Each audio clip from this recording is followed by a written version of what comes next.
Goedemorgen dames en heren. Welkom bij het livestream webinar over IT-mogelijkheden in India, aangeboden door het Nederlands Consulaat-Generaal in Bangalore en het World Trade Center. Mijn naam is Evert-Jan Schouwstra, ik ben directeur van het World Trade Center in Leeuwarden. Het World Trade Center ondersteunt bedrijven met internationale ambities bij de professionalisering van hun export en hun import door kennis te bieden en voornamelijk ook zakelijke contacten. Voordat wij over gaan schakelen naar India, nog even een paar kleine logistieke zaken. De voertaal van het webinar is Engels en vragen kunt u stellen via de chatfunctie. Die vindt u aan uw linkerkant van u. We eindigen het webinar met een Q&A. Wordt uw vraag niet behandeld, dan krijgt u uiteraard een persoonlijk antwoord van ons. Of we nemen de vraag mee naar de volgende week, want dan hebben we onze tweede webinar. Ik wens u veel plezier bij de eerste webinar en geef graag het woord aan de Deputy Consul-Generaal Heine Lageveen in Bangalore. Good afternoon, Bangalore. Yes, good afternoon and good morning to the audience in the Netherlands. My name is Heine Lageveen. As Evert-Jan already mentioned, I am the Deputy Consul General of the Netherlands in the south of India, and we are based in the city of Bangalore. Our CG, our Consulate General, opened here in 2018, so almost 2 years ago. And we are the third diplomatic mission of the Netherlands in India, next to our embassy in New Delhi and our Consulate General in Mumbai. And our office mainly focuses on economic diplomacy. So usually a diplomatic representation also has a visa desk and a political desk. But our office is mainly focused on economic diplomacy, which basically means that we assist Dutch companies to enter the Indian market and Indian companies to invest in the Netherlands. And we have been quite busy with that over the last 2 years, organizing trade missions, meeting Dutch companies that came to India. And to top it all off, last year, the royal visit with our king and queen to India. And in their slipstream, 150 Dutch companies and Dutch institutions visited India. But unfortunately, it's Corona time now, and all the trade missions are unfortunately over. And it also means that we have to adopt another way of operating. And one of the things that we are currently doing is organizing webinars, like this one, together with the World Trade Center. As you might know, India is known for its global IT services. And within India, Bangalore is the center of those IT services. Bangalore is also known as the Silicon Valley of Asia. And a lot of Dutch companies already found their way to Bangalore. To give a couple of examples, Shell is active here with a research facility, but also with an IT center. And there are over 3,000 people working for Shell in their global IT center here. Philips has one of their 3 research facilities here in Bangalore. Arcadis, a Dutch engineering firm, is also active here in Bangalore. Unilever, so a lot of the big multinationals from the Netherlands have found their way to Bangalore. But not only the MNCs, but also SMEs have found their way. For instance, last week, there was a partnership announced between the Dutch company Eclectic IQ and Bangalorean company Polylogy X, and they both operate in the field of cyber threat intelligence and cybersecurity. Well, with this background, we thought it would be beneficial to organize a webinar series about the IT opportunities in India. And we try to frame those webinars as very practical.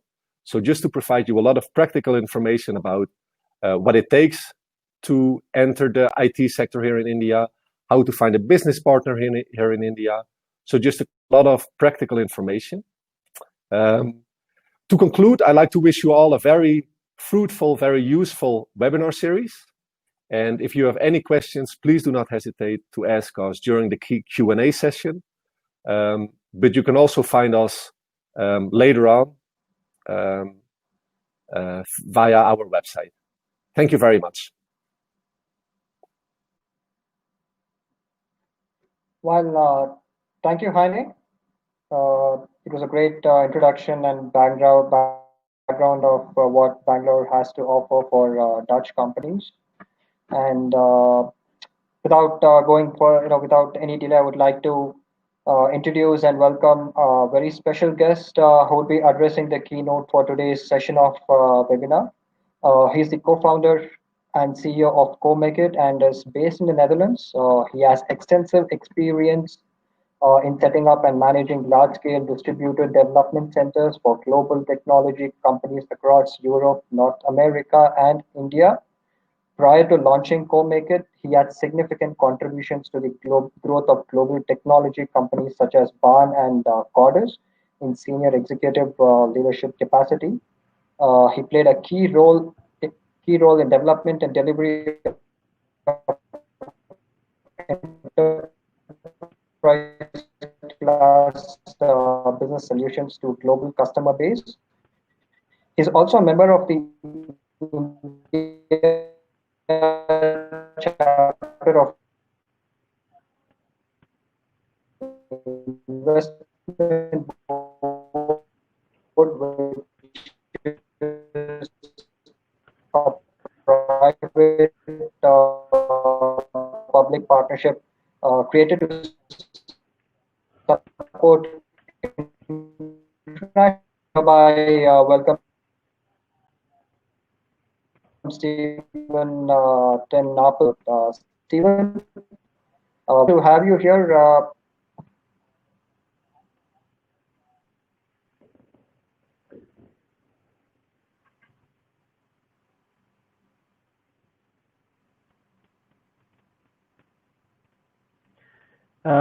Okay, thank you, Sujit. Actually, the line was a little bit breaking, but since I don't see your lips moving anymore, I assume you are giving me the floor now. So thanks for calling me a very special person, but I don't really see me like that. But anyway, thanks for the introduction. I would like to start the presentation. I think, yeah, here it's coming. I hope my voice is clear. In the test, it was a little bit breaking, but we solved it then, so I hope that is still the case. If not, then let me know. I'll try to speak louder. What I'll try to do is just give a few perceptions that I have on India, having worked there for together with people in India and doing business with India for the last 25 years. Now, since I have 15 minutes, it is obviously completely impossible to be complete on a country with 1.2 billion people. But again, and it is also not scientific correct probably, although I do use some data. But let's just see. There's always the Q&A session where where we can catch up more.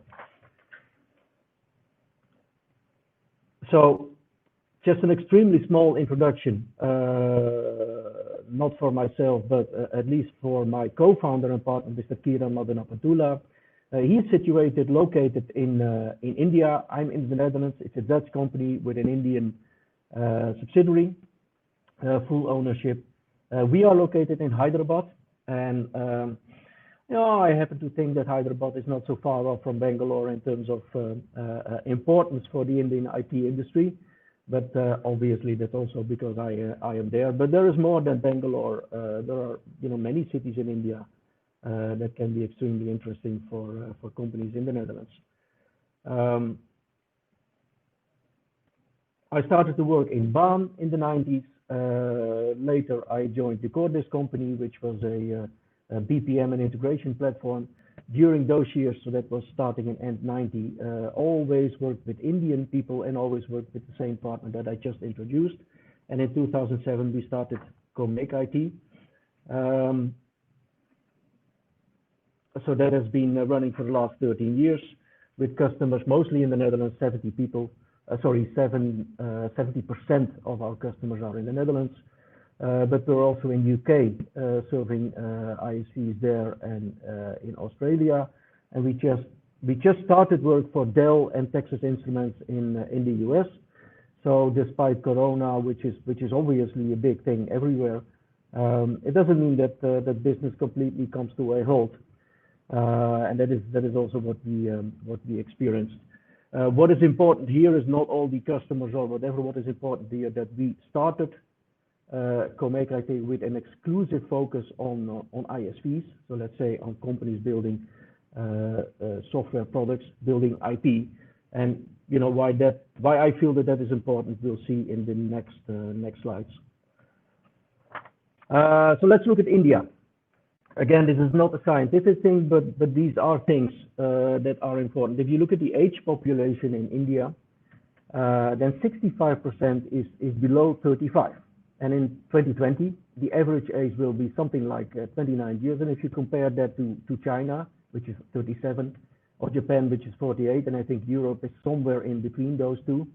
I think it was 41, but I'm not completely sure, but somewhere in between. That is a very young population, and that is not just an interesting fact, but I think it actually drives what's happening in India at the moment, apart from a lot of other good things that are happening. But the young age, to be honest, it simply means, and that is what I experienced, it simply means that there is an enormous, let's say, eagerness, there is let's say, an enormous willingness to grow.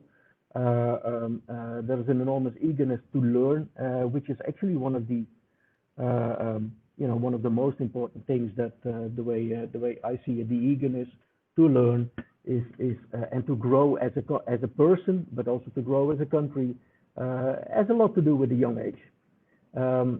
What that, for instance, means is for us as a company, if we hire people, we look a lot at aptitude, attitude,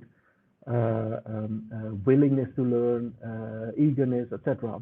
And actually, if you talk about IT, you look a little bit less to IT itself for two reasons. Because mainly, the education in India is excellent. So the people coming from universities is as good as the Netherlands. Sometimes there are institutes even better.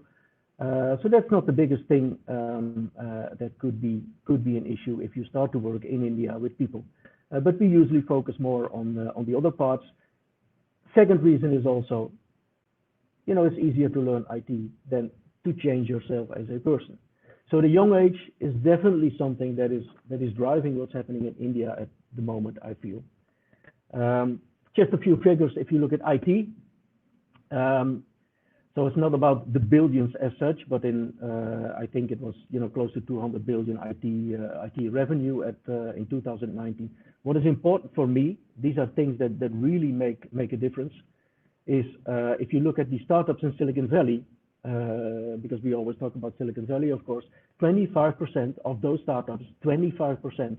Actually, I came to know that like half a year ago. I didn't even know that myself. Has founders of Indian origin. So the communication lines, but any line between India and Silicon Valley is extremely close, extremely short. As an example, one of my relations at some point wanted to start to work together with a company in Silicon Valley, but he wasn't sure how to approach and who to approach. We found the right people in Silicon Valley via the network that I had in India. That says something about that situation. IT in India sums up to 8% of GDP, but 25% of the export, which also means that they take it. That says something about the importance of the IT within India. What is also nice to see, and not just nice to me, that's also one of the important factors. There's a really high level of women equality and labor participation in the IT sector. If you look at our own company, I think we have around 40%, close to 40% of our employees are women. And we will not go into what that means, but it has all kinds of positive side effects also. And there is a growing investment community. And what that really means, let's look at that at the next slide. I apologize for some of the quality. but it was a little bit short notice that I had to come up with the slides. But what is important here is to see initially in the IT sector, India focused mostly on Western companies and how to serve them, and a lot of these activities were also driven by the big outsourcing firms, like the Tatas, the Wipros, etc. of the world, TCS, and as a result of that, a lot of big companies started to work together. If you look at Microsoft being present in India, in Hyderabad alone, already they have, I think, 30 or even more, 30,000 people in their development centers. So initially it was mostly focused on pure outsourcing and the big companies starting their own development centers in India. But what you see recently, and especially I would say the last 10 years, but it's rapidly increasing, and that's an interesting thought. The number of new startups that are being started in India in 2019 alone came to the level of 9,000. And in fact they are rapidly approaching the levels of Silicon Valley itself in terms of number of startups, investment levels, etc. And that is, and that is extremely important because it actually shows that there is also a change going on internally in India with IT. It's not just a matter of let's say outsourcing capabilities. There's also a lot happening inside India itself, and why that is so important, we will also see at the next slide and the next slides going forward. If you look at the type of companies, the type of startups, and this is just a slide with the 18 companies that are doing 1 billion or more revenue, then first of all you see that they are pretty young, but these are just the biggest ones. If I talk about 9,000 new startups, it's really not just 1 or 2 or 3 people doing it. These are very often quite successful companies. And there are 2 things to me that are important in that sense. That first of all, that's the shift from purely services to IP, because that says something on how the IT is developing itself within India.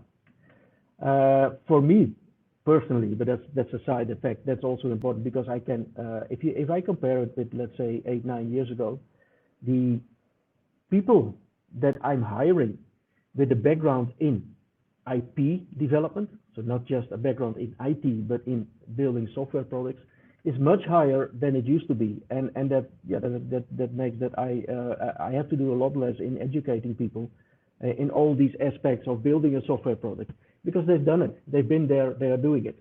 That's a big change. The other part is, and we will see that is the link actually to, I would say what it means for us is it's not just a change from exporting services alone, although that's a big chunk still, of course, towards building IP itself. It's also a change from market perspective. The market for the companies that we see here is often India. So the big growth that you see there in IP and in becoming a, let's say an IP startup type of company is also because of the market itself.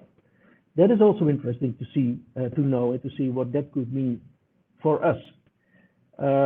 Making that shift, a few words on that.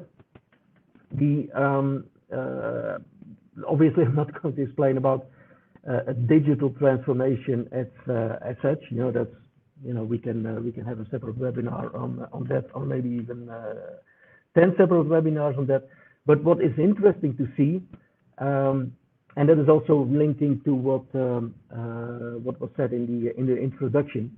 Obviously, initially the bigger companies, are the ones that take the first steps. But what you see happening now, that's a third shift, as I would see it, is next to the IP shifts and the internal market shift that we just saw. It's also a move, if you look from IT perspective, from B2C to B2B.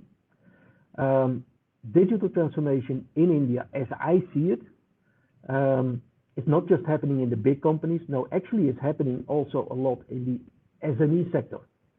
And what is interesting in the SME sector, first of all, the SME sector in India is not small, not in size, but also not in the size of the companies. I will give a small example in a minute. But the situation in a lot of these SMEs is actually extremely greenfield. The situation is also in those companies a lot that the people that are actually heading the IT departments in those companies are again the young people, because the IT is often quite new to those types of companies. So, and that's kind of a cocktail that is coming together. SME being greenfield, SME being IT being led by young people, meaning that actually there is a lot that is going on there, which is actually only starting in the last few years, and that is creating, in my opinion, maybe even the biggest opportunity that we have as well, let's say as Dutch companies, being able to to serve and to help there. Just as an example, in Hyderabad, 10 years ago, this is a company that that I knew from a long time back, but 10 years ago, this was a pretty small company. They were building power transformators, VJ Electronics, it's called. They quickly rose into, well, let's say, I think they're doing 100 million revenue now, recently acquired by Toshiba. And at this moment, the investment in IT in such a company, and I still call it SME, of course, but it's huge. Even to the level of, we can talk about, the high-flying stuff like cybersecurity, which is extremely important. No, nothing negative about that, or about maybe imaging or stuff like that. But even the lower level implementations, I would call it lower level, like let's say a simple ERP. There's still a great opportunity for stuff like that. For VJ Electronics, for instance, a friend of mine in India, an Indian friend, is actually doing that project for them, which is a big project, which could have been done by a Dutch company easily, because we have a lot of knowledge and capabilities in that front. But I have to honestly admit, it being my friend, I didn't contact any of the Dutch companies, but maybe next time I will. But the opportunities are really big in that front. As we said, it's a very small time frame that I have for this presentation, but on this part alone, we could also have multiple webinars. But the fact that the SME is growing, the fact that the SME is greenfield, really brings in a big opportunity. So next slide. And I see a face coming in now, so that means I have little time left. I have 2 slides, so don't worry. Just another small example. Looking at India from a Western perspective, this is kind of what I saw happening. Started with call centers, then pure, let's say outsourcing in the sense of, using low quality type of software development project in a project-driven way. Later, the big GICs came up, and what's happening now is the local IP, as I said, and really the market in India. So also a shift from, what do we get out of India, people, capabilities, etc., to what do we bring to be part of that? Just a small example: TikTok.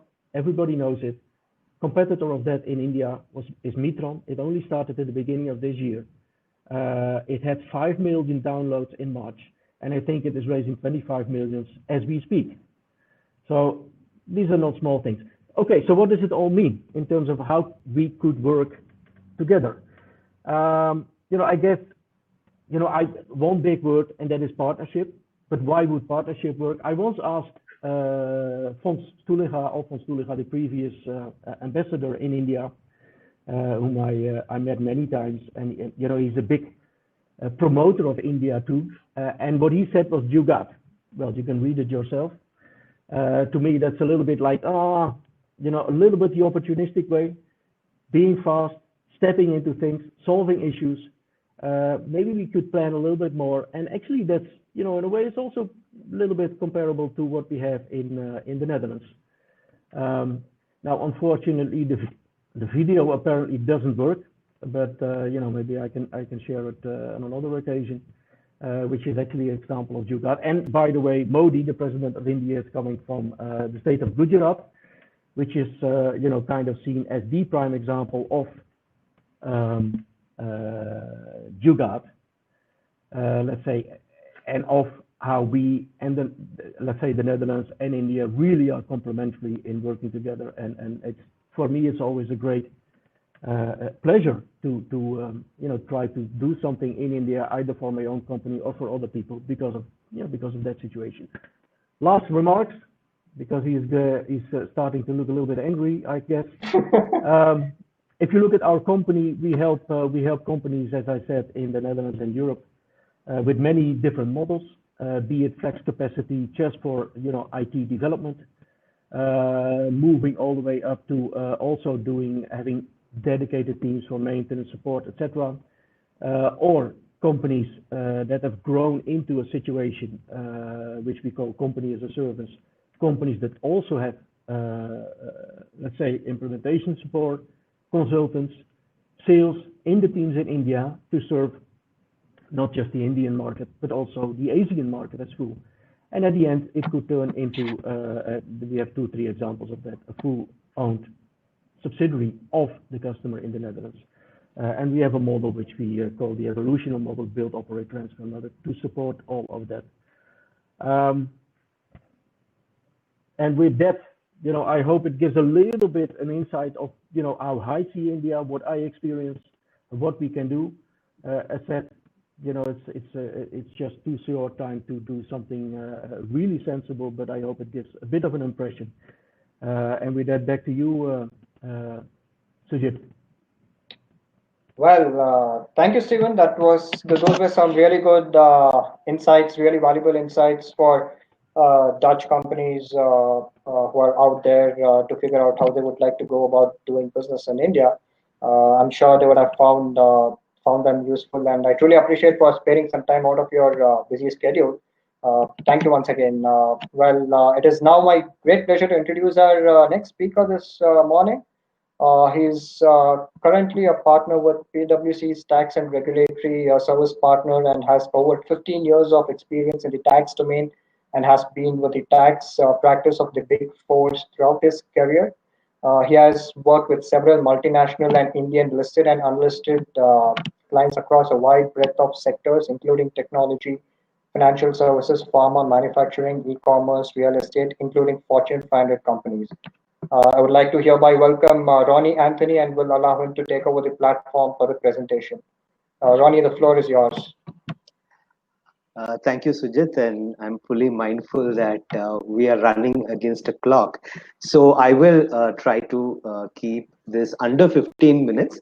And if there are any questions in the chat box, I will try to weave it into my conversation. But yeah, so I think, Stephen really laid the framework very well. And for someone who's actually worked in the Indian ecosystem, he has laid out really the reasons why Dutch companies ought to consider India. I'm sorry, but the presentation is not available. Could you? Yeah. Thank you very much. Yep. So I think, I don't want to repeat some of these things, but if one were to look at some couple of key takeaways in terms of why India is a wonderful investment opportunity. One, simply because it's the 5th largest economy in the world. And it's been leaping and increasing in leaps and bounds over the last few years. In the last 1 decade, we've seen India really triumph on the GDP growth front, with the intent of doubling its economy from what is today is a 2.5 or a 2.9 trillion economy, depending on which metric you use. India really aims to be a 5 trillion economy. And if that were to be accomplished in the next few years, which is the game plan of the government, this will become the third largest economy. The demographic dividend of which Stephen spoke about has twofold impact. One, availability of talent, but more importantly, availability of a market. And that's, I think, is a very, very critical aspect. The impact of the digital economy itself, it's about a 400-500 billion dollar economy. And that really shows the availability of a market space for from every possible nation in the world to invest in India. With the kind of growth in telecom over the last few years, and of course, telecom as a sector has enough and more of its own issues to deal with, but nevertheless, the sector has really made an impact on people's lives. So we have, India has one of the largest subscriber base for internet, and that is only going to grow as the Indian economy grows and as the Indian population grows. Now, there is a huge market that India presents and a ready market for any company wanting to look at India as an opportunity. But what I want to do is look at, what are the opportunities and trends that are emerging in both the IT and the digital sector in India. Well, I've just looked at a couple of them which I thought may be relevant, but which over a period of time will increasingly be the bulwark of the Indian economy. IT sector contributes a big chunk of India's export revenue. And while increasingly the previous few years have seen that the business process management streams have been really the ones that contribute to it, we will look at why we believe there will be a lot more opportunities that will emerge in other sectors. Media and entertainment is an industry that has seen significant amount of growth with a growth rate of almost about 11% and expected to grow at 13 to 15% in the coming years. This presents a wonderful opportunity for companies in the media and entertainment sector. We obviously are clearly looking at rollout of 5G, and therefore at that point of time, there could be a significant expansion of the market that is now currently almost like a nascent stage market. India's telecom sector is the world's second largest telecommunication market and will continue to be the second largest for a period to come, given that China has a pole position over there. But just imagine the amount of subscribers we're looking at, 1.2 billion subscribers as of December 2018, and that's only expected to grow. That's a significant market that presents a great opportunity for companies. What are the emerging trends we're seeing? Well, even Indian companies have largely, while have been service-oriented, have largely tried to move away from service into product development, but also adoption of newer technologies and adoption of the trends that are impacting the way companies do business.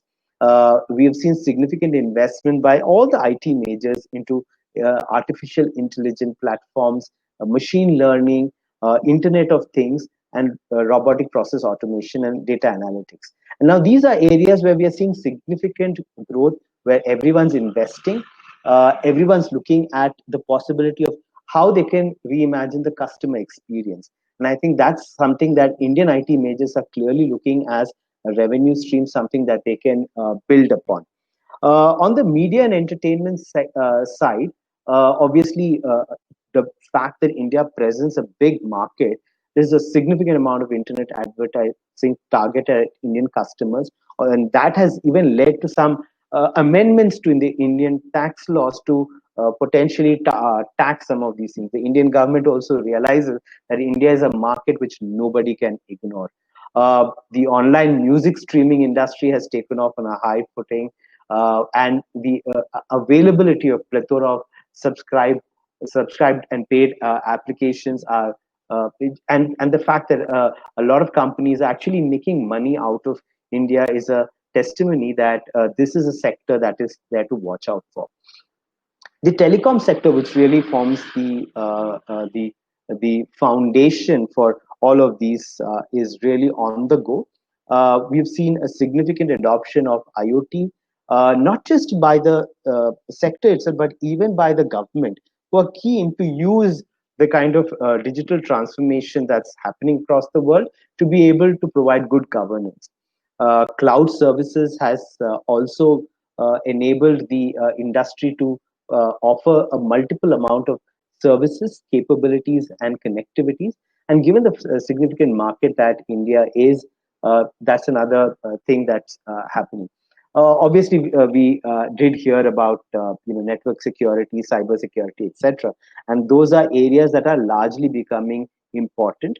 Now, this is not just for the traditional sectors, but even companies that are in the manufacturing sector, are equally looking at opportunities to digitize, equally looking at digital transformation as the next wave, and that again presents a big opportunity for companies. And I think Stephen really spoke a wonderful example of Vijay Electricals, and that was a classic example of a pretty old school company trying to transform itself into something new and using technology as a basis. And we are seeing these kind of stories across the manufacturing sector. Given the current framework or the current phase that we are in, what are the opportunities that we can see even within the COVID era? Well, e-commerce has taken off while there are some restrictions, etc., in terms of delivery and logistics. E-commerce is something that will obviously take off once some of these relaxations come about. The communication and media sector, telecom sector has taken off, and that's even evident by the way the stock market is reacting now to some of the telecom players' stocks because of the high level of consumption, the work from home, and that's going to be a reality. The aerospace and defense sector is also one area which is, which we have seen a lot of traction on, with not just the way that India is opening up its defense business, but equally important, India adopting newer age technologies. The digital payments, e-healthcare, and e-learning. Now, these are areas again that are largely emerging. These are at nascent stage right now, but I think one of the Stephen really did put up a infograph where you could see some of these players really in the pole position and having become unicorns within a very short period of time. So clearly, there's a huge market available, huge market present, which is just right for the tapping. Now, how do Dutch companies react to it? Well, one thing is very clearly, India is welcoming investment. In one of the previous infographics, the FDI into India is almost roughly about 75 billion annualized. With a liberal FDI regime, and also the fact that India has made a significant amount of improvement in its ease of doing business, with the fact that you have a huge domestic market, you have competitive corporate tax rate, and you have a huge talent pool, there are multiple options for companies wanting to do business in India. Or any company can evolve its business model depending on the market. And you could even test your waters and then move on to a fully owned company model. Greenfield investments and brownfield investments are always welcome. We are seeing a lot of traction in these areas with companies wanting to set up shop, brand new. And I think, Stephen, I realized you were part of BAN, and BAN was one of the earliest adopters of the STPI regime by setting up its operations, I believe, in Hyderabad in the Ascendas IT Park. For the longest period, people would use BAN as a reference for going into that area. So there was greenfield investments that are welcome.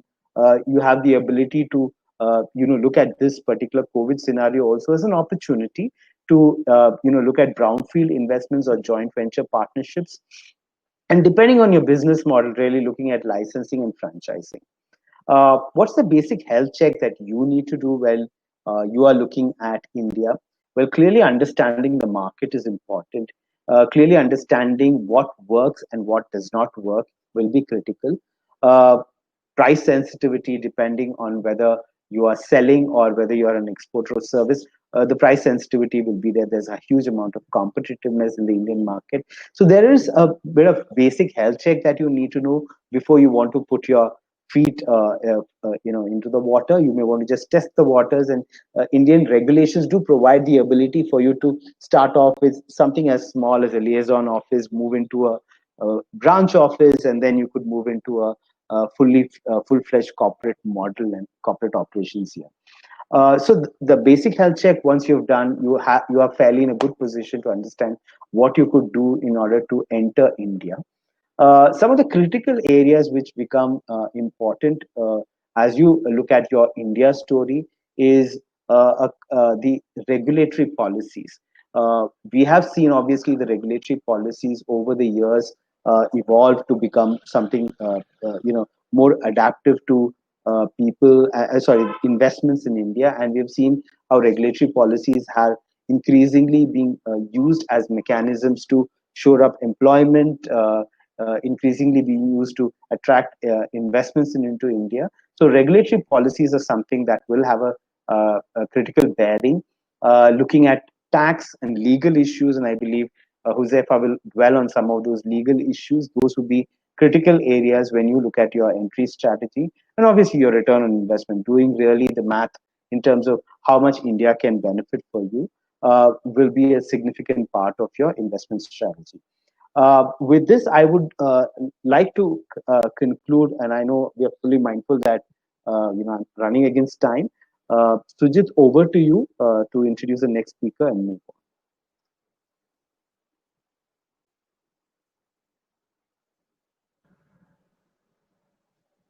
Well, thank you very much for this wonderful presentation, Ronnie. I think these were some great information and insights which you provided. I'm sure you have a lot of effort to do this off, and we are grateful for that. Great stuff. So now moving on, I would like to introduce and welcome our next speaker. He heads the Bangalore office of the multi-skilled research-based international law firm Nishchit Desai Associates. He also leads the disruptive technologies practice and is an integral member of the TMT and corporate practice groups. He focuses on matters pertaining to convergence, TMT, mergers, and acquisitions. Well, he was also appointed as Special Task Force Committee member on the Drone Committee set up by the Indian government for formulating drone laws in India. I'm pleased to welcome Huzefa Tabawala for today's session of webinar. Alongside with him, we have his colleague Amudavalli Kannan, who is a senior member of mergers and acquisitions and private equity practice at Nishchit Desai Associates. With immense pleasure, I would like to welcome both of you for this session of webinar. Well, the time is yours, Huzefa and Amuda. Yeah, great. Thanks, Sujit, for the kind words. And I think the whole session has been so aptly laid out. With a great introduction by Stephen and East, and subsequently, Ronnie giving an overview from an Indian business and operational perspective.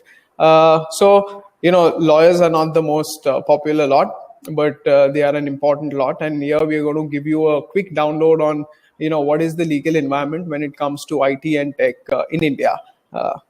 Excellent. There goes my presentation also up on the screen.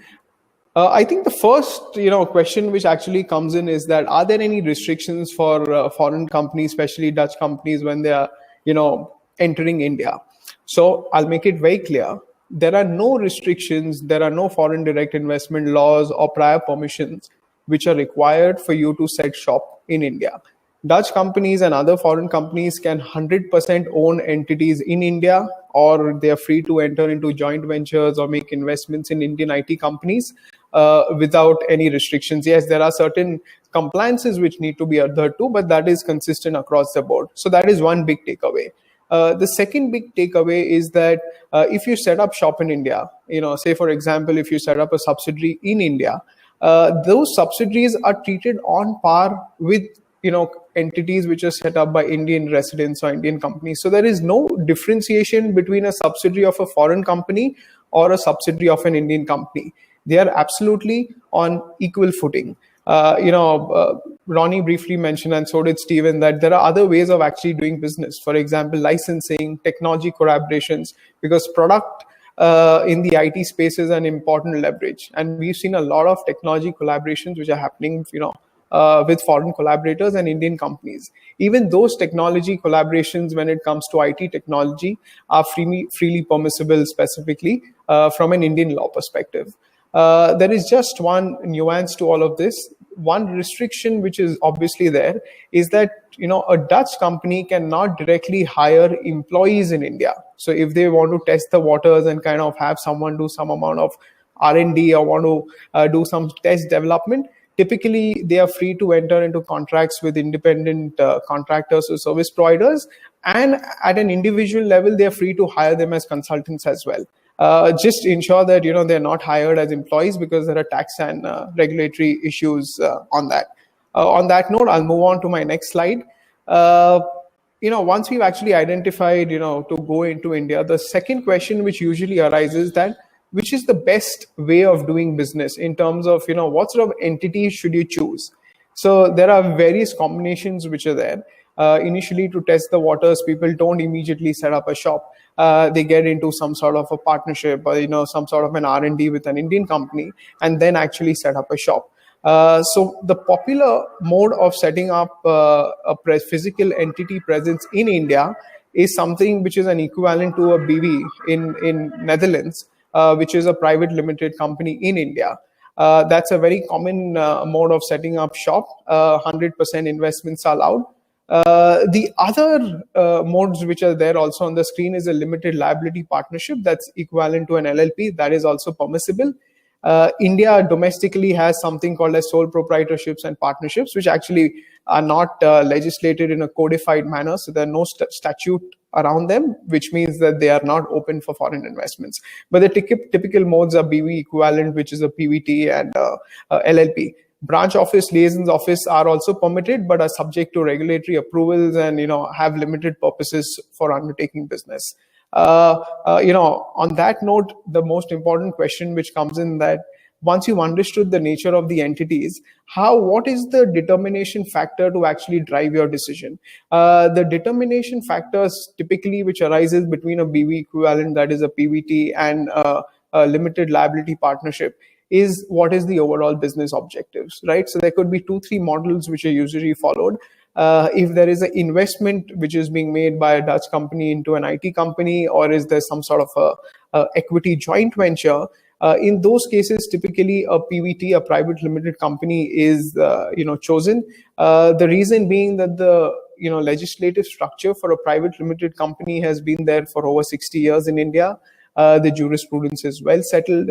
The overall do's and don'ts and compliance restrictions are fairly laid down.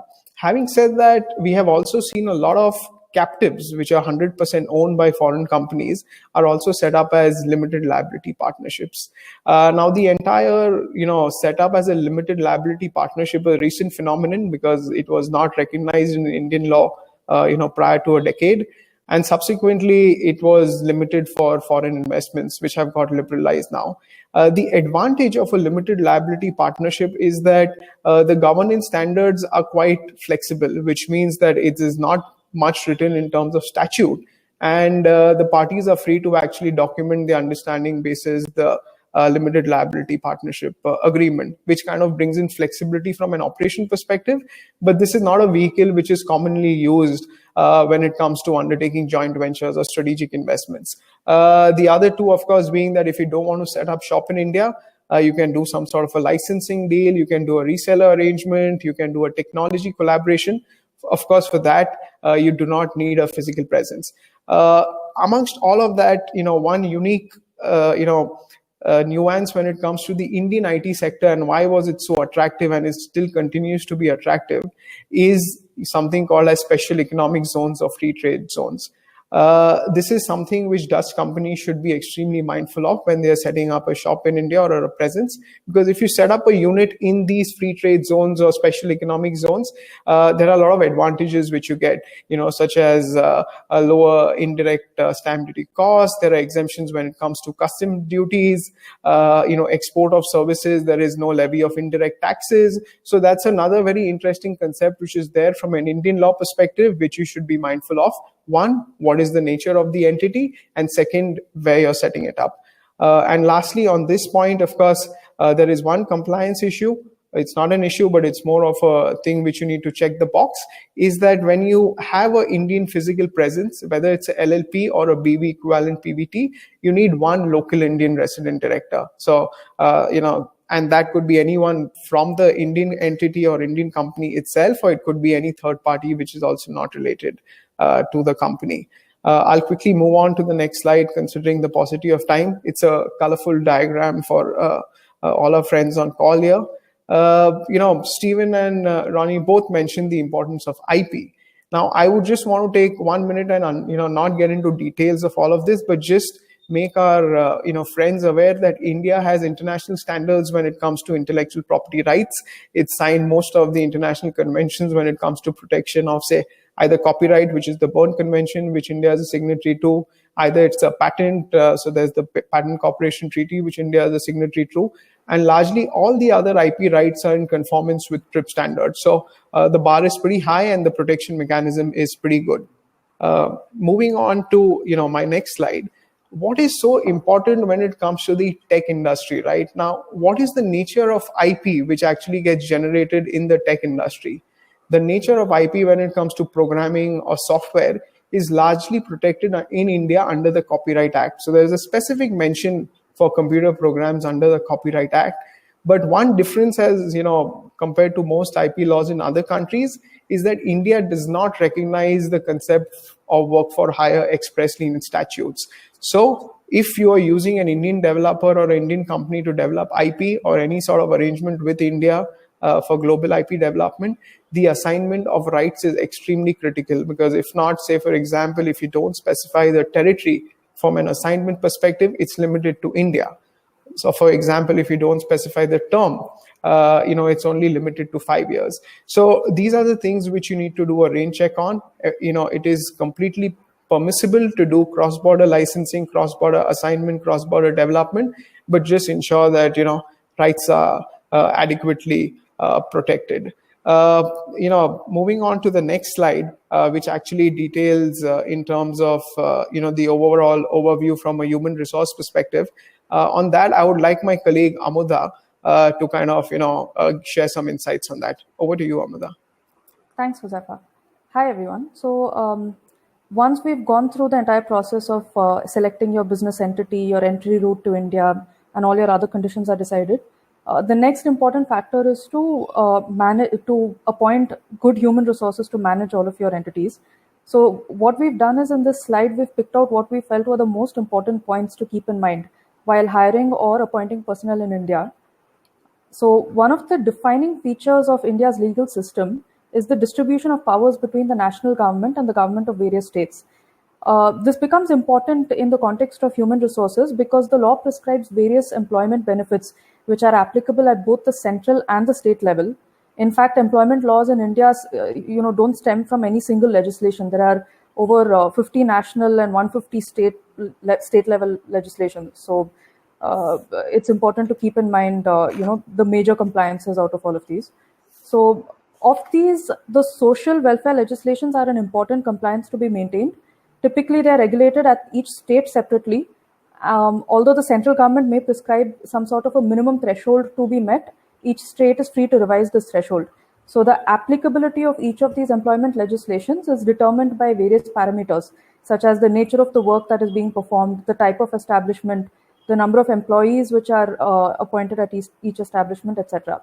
So to give you an example, employers in the IT sector are required to register themselves under state-specific Shops and Establishments Acts, which prescribe minimum conditions of service, such as the minimum number of work hours, rest intervals, overtime wages, leave, termination of services, these kind of other rights and obligations which the employer and employee have to have vis-a-vis each other. Provident Fund is also one of India's most important social security legislations. It provides for the institution of Provident Fund, pension funds, and deposit-linked insurance funds for employees. And it's applicable on establishments which have at least 20 employees or to employees which have a basic salary of less than 15,000 Indian rupees in a month. State governments also provide for fixing and revising the minimum wages which are applicable in each state. Other important legislations which employers need to keep in mind are laws on maternity benefits, gratuity benefits, etc. In fact, both maternity and gratuity benefits are required to be provided mandatorily under the law in establishments which have 10 or more employees. India has also put in a well-defined legislation protecting the sanctity of the workplace from sexual harassment.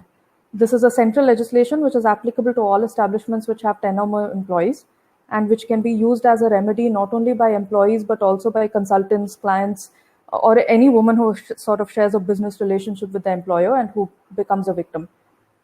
So these legislations which I have mentioned are just, so to speak, the icing on the cake. India's employment regime has several legislations and compliances which need to be kept in mind. As Ronnie had mentioned, the government has been trying to promote the ease of doing business in India.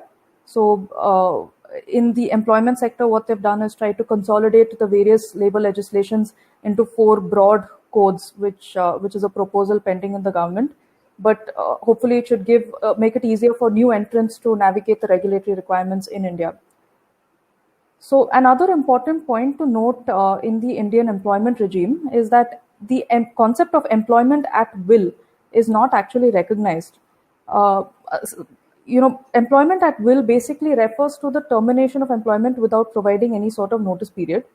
Now, employment legislations in India, however, mandate that a minimum notice period has to be provided while terminating an employee. In fact, courts have also held that any termination without any prior notice would render the contract as an unconscionable bargain. So they've set aside such terminations. So it's an important point to keep in mind while documenting your employee relationship in any employment agreement or appointment letters. Now, while all the legislations I had mentioned are applicable to employer-employee relationships, one important point to note is that most of them don't apply to individuals who've been appointed in the capacity of an independent contractor or a consultant.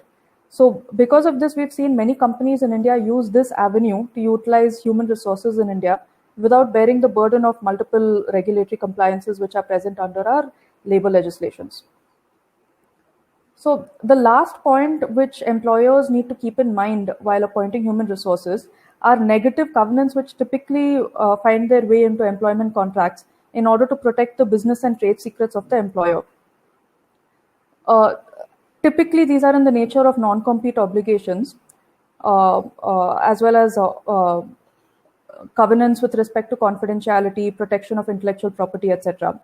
Now, non-compete obligations in India are typically enforceable during the term of the contract, but post-termination non-competes are generally viewed as not enforceable because they are viewed to be in restraint of trade or business under the Indian contract law.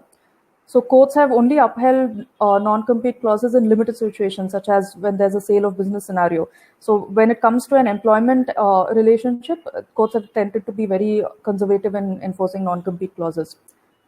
However, when it comes to protection of confidentiality and intellectual property, courts have been favorable in upholding and enforcing any sort of covenant which protects your intellectual property. In fact, there are several cases where courts have issued injunctions against former employees for breaching these kind of negative covenants which are there in their employment contracts. So moving on to our next topic on funding options. So this is the next stage of cycle for any new entrant in India after they've established themselves in the country. Basically a stage when probably further funds are required for your operations. So when you're a company or an LLP, one of the most common ways of raising funds in India is to procure funds by the primary investment or a capital contribution. So a company can increase its share capital by issuing securities in consideration for cash. This can be done to existing shareholders in a rights issue, or it can be done to identified third parties through a preferential allotment or a private placement.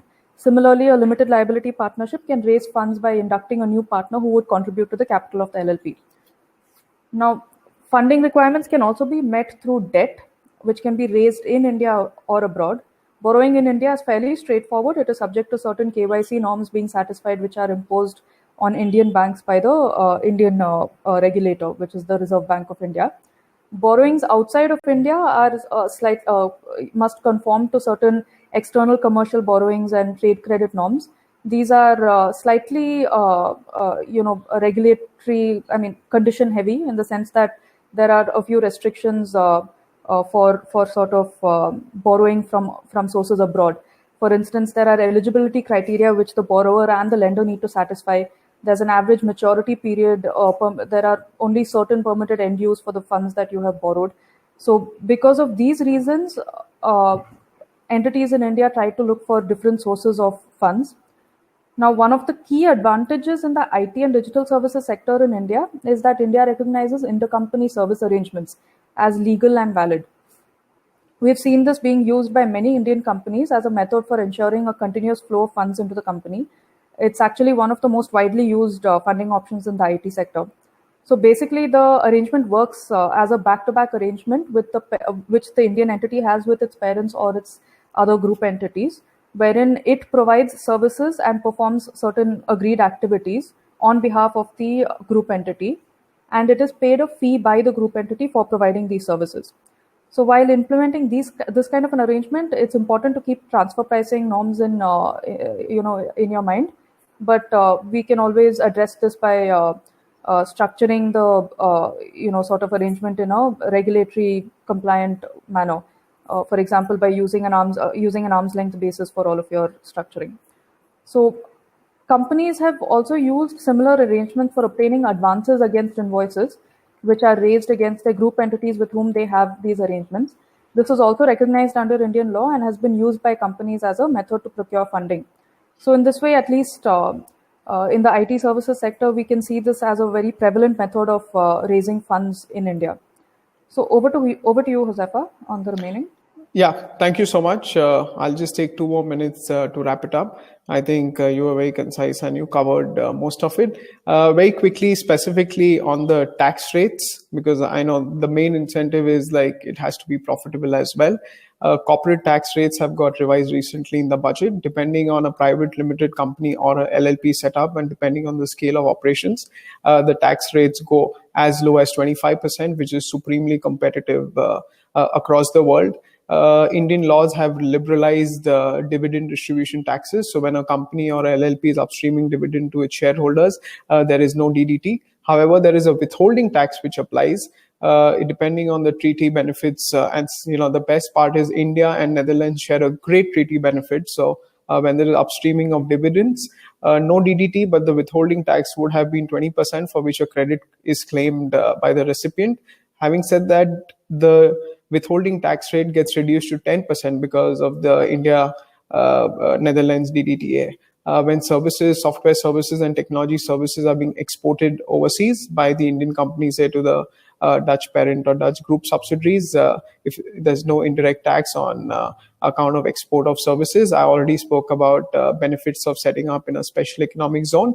And last but not the least, specifically for technology collaborations, whereby the Dutch company is lending technology or getting into license arrangements with the Indian companies.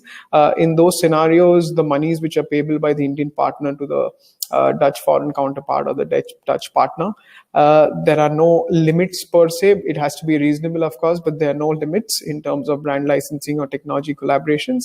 Yes, there will be a withholding tax which will apply. The Indian domestic tax rates are most competitive when it comes to withholding taxes on royalties and technical services, which is at the rate of 10%. The treaty also has the same tax rate, but it's just competitive from an overall landscape perspective. There are a few do's and don'ts which we need to be mindful of, but I think we can actually pick that up in the next series when we are continuing. On that note, I would like to conclude our presentation. Over to you, Sujit.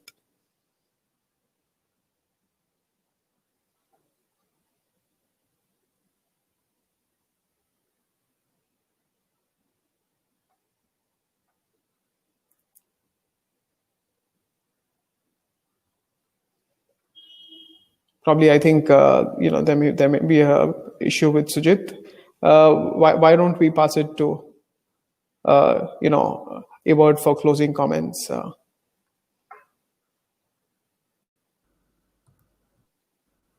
Sujit, yeah. I think Sujit, you're on mute. Probably we can't hear you. Now, can you hear me now? Yes. Perfect. Well, thanks for providing the overview. It was great to know about how you should go about setting up shop in India and the various aspects of IP, HR, taxes, and of course the funding options. So I truly appreciate for putting this together. So by this, we have concluded the presentations from Roni, Josefa, and Amuda. On behalf of the participants, the World Trade Center and the Consulate in Bangalore, we would like to, thank you for having spared your time and also for sharing this kind of an extensive knowledge and information in this session. We request you to be present for the Q&A session, which is about to begin soon. Evert from World Trade Center will take it from here. Evert, over to you.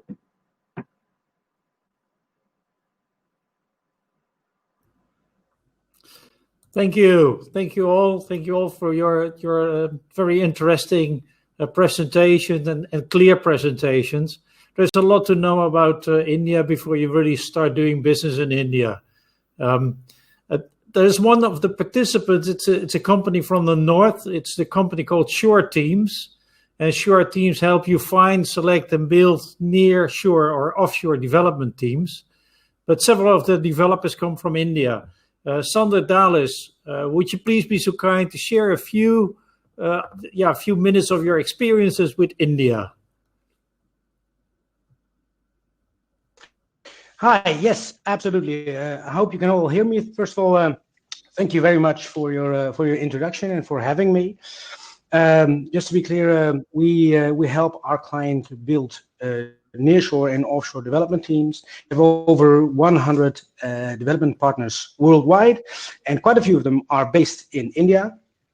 And I think one of the most important things I would say, teach our clients is to make sure that there's a rock solid communication between the Netherlands and India. And so we have a lot of partners who are like we saw today as well, who are partly Dutch, partly Indian, for example, which helps you build a bridge between two different cultures. And we say, the bigger the physical distance, the bigger the cultural difference. So communication is key in order for you to succeed. And India is a country of opportunities, and it means that there are a lot of I would say really skilled IT developers and agencies, but there are also who would like to get a piece of the pie. So our recommendation is to make a really solid selection up front. So make sure you be thorough and you ask the right questions, and be clear about your expectations towards your partner. Make sure you ask the right questions, and also discuss things like we've heard earlier today, how to protect your IP and things like that. And of course, maybe I don't need to say it, but I will use your common sense. If some things sound too good to be true, it probably is. And our experience is in India, they say yes to everything, which is really nice, but it also comes with some issues, especially if you don't keep asking, right? So make sure that you find the right partner and communicate really, really well. I think those are the most important things, and then you will have a happy partnership. Right. Thank you for the information, Sander. You're welcome. In case somebody would like to ask Sander a question, please let me know by using the chat function. We received several questions, and the first question came from Shilpa. She was talking in regards to Tanapel. She was asking the question in regards to the high level of technical startups. Is there any profile about IT specialization in these startups? So maybe, Mr. Tanapel, maybe you can reply to that question. Please rephrase the question. Okay. I will reframe the question. There is a high level of technical startups in India.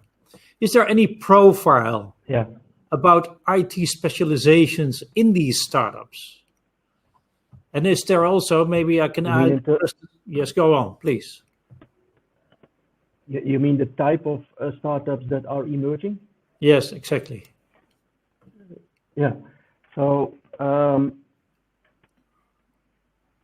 I think I have to agree with, there are two things here. First of all, what I said was, I think there is a huge opportunity in, in what I explained. And that opportunity extends from, let's say, all the way to the lowest level ERP implementations up to the highest level of IoT, artificial intelligence stuff, etc. What you see in India, if you look at the startups, then I would say they are mostly at the high end level. You don't see startups starting to build ERP systems, but you do see, and actually that has a lot to do with some of the universities that are there, like the triple IT, etc. stuff. The people that we can hire that are educated in AI, that are educated in stuff like even blockchain or whatever. It's easy, and there is no comparison. Sorry to say to people that come out of the universities from the Netherlands. So the startups are very much often related to really these high-end new technology areas. I might be wrong, but I see them mostly. I didn't see them a lot in cyber security type of stuff, to be honest. But that could be a blind spot that I have. So I would say it's more in the AI, but also in the platform type of developments. Like the Flipkarts, the Airbnb comparisons, etc. That's what I think I see. And there is another question to you, Stephen. Have you faced challenges starting and running a company in India? And if so, what is your most important takeaway when it comes to dealing with these challenges? Okay, that's. Maybe you can give us one. That's a big question. One takeaway. That's a big question. So I'll give you two, but I'll keep it very brief.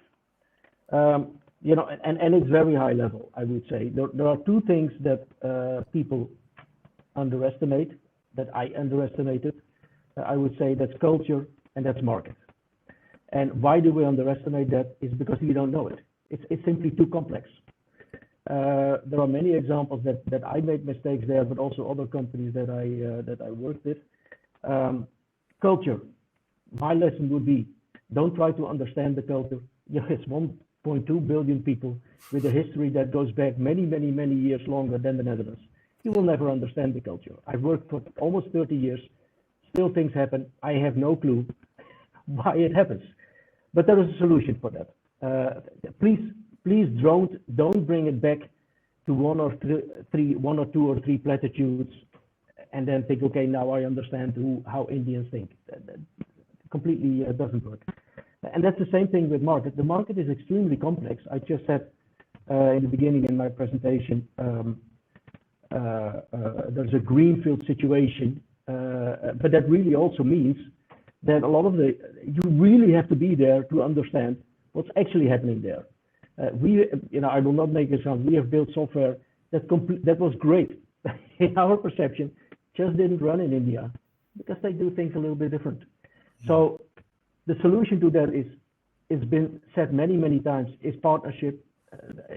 Find a good partner, because otherwise you will pay a learning fee that is immense. And secondly, that's really the key word in all of that, and that is trust. You have to build a relationship. India is like a small town. Networking is even 10 times as important as in the Netherlands. We always say, first drink beer, then do business. Yeah. Not the other way around. I hope that helps. Thank you, Stevie. I appreciate your reply, and it's clear. Culture is such an important aspect everywhere in the world. I have a question here also for Ronnie Anthony. Ronnie, on regulatory policies during the Corona crisis, do you think those policies will become more welcoming to foreign companies, to foreign investment? Or do you think regulations become more strict in order to protect domestic firms from foreign competition?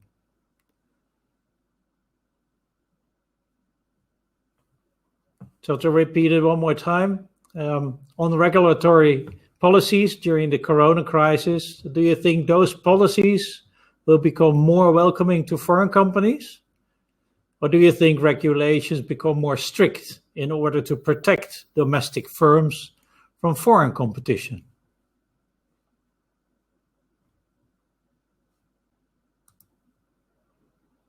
Ronnie, can we have your answer, please?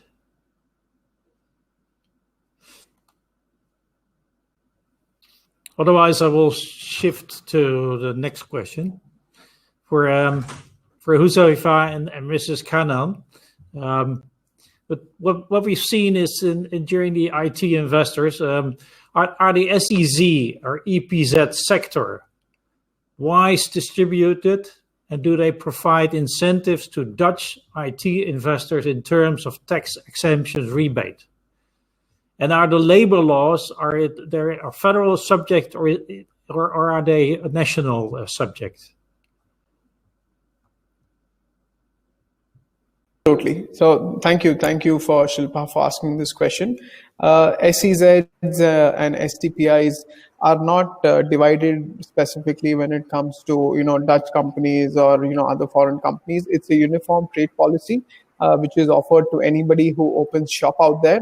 And once you open shop in those zones, you can avail those incentives subject to certain compliances which you need to follow. And on the labor law front, it's a dual split. There are certain statutes, specifically when it comes to employee benefits, they are at a federal level, but there are certain state legislations which also apply from a day-to-day operational and functioning perspective. Okay. I have another question for Sujit. I don't know if he's around, but Sujit, what can the Consulate General do for Dutch companies in India?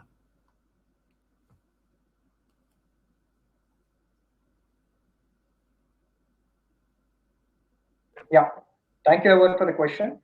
Of course, like Heine mentioned in the beginning of the webinar, the Consulate is here to support or assist Dutch companies to do business in India in any form. It starts right from assisting in identifying channel partners, or maybe even right from if they want even any assistance in doing some kind of research work for them, or perhaps even trying to figure out or facilitate negotiations with the government.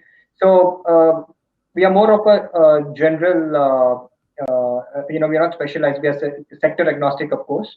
So with that aspect, we are here to help Dutch companies in every other way possible.